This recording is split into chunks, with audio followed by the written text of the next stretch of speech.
We had a nice end of day short trade and adaptive moving average. It was down on the day about 1,500 when it went long and then it went short and the market came back up here, and so it was down. You see at this point minus 1,500 on a close bar basis, and then the market rolled over and we got this nice short trade into the close, plus 937.50 on the day for adaptive moving average.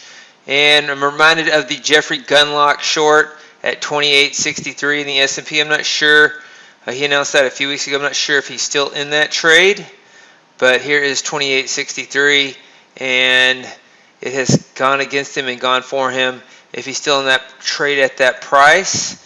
And we shall see what happens with this market if it continues to roll over.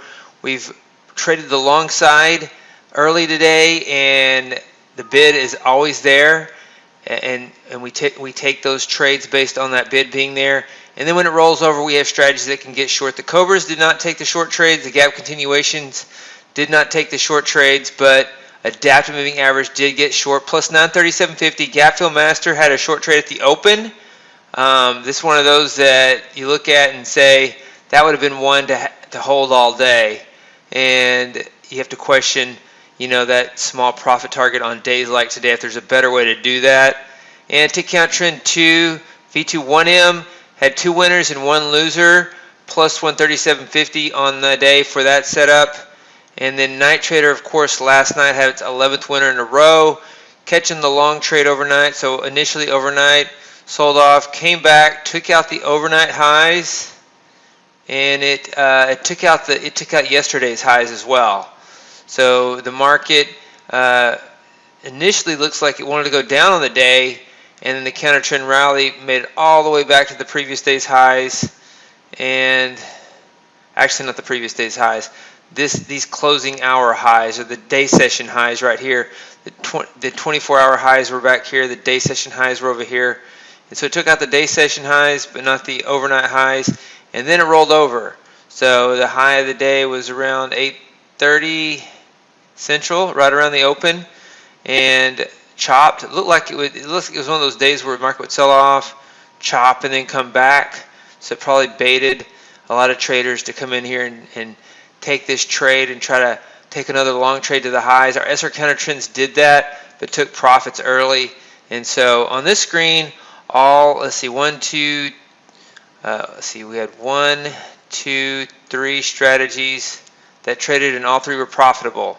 And all strategy access 2, we're not trading tick pulse in QV12, but it was up 32.40. We're still monitoring this strategy. And the break-even stop on this one is something you also have to question. So right around break-even on AT 2020, when it had the opportunity, if it would have stayed with this trade, a little bit bigger stop to really take one home into the close. SR counter trend 2 NQ got long here, stopped out minus 825. We went over some of these earlier. Some other SR counter trends on the day, plus 475, plus 475. There was another one taken in the afternoon, minus 825, plus 475, plus 475, and plus 475. So SR counter trends, there were 7 trades on the day, 5 were winners, 2 were losers. All strategy access 3, Cobra Euro 4, plus 243.75. That was the only trade in this workspace. And then all strategy access 4, Cobra Crude Aggressive, plus 285. Crude oil continues to calm down. I think that the brokerage margins will resolve, and that front month trading will be allowed if the settlement of crude oil is calm this month. We shall see. We're coming into the time period where crude oil will roll over again. It rolls over usually around the middle of the month.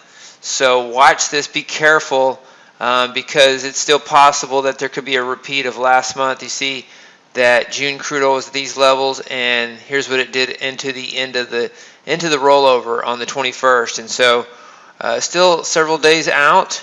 So this happened 1, 2, 3 days before.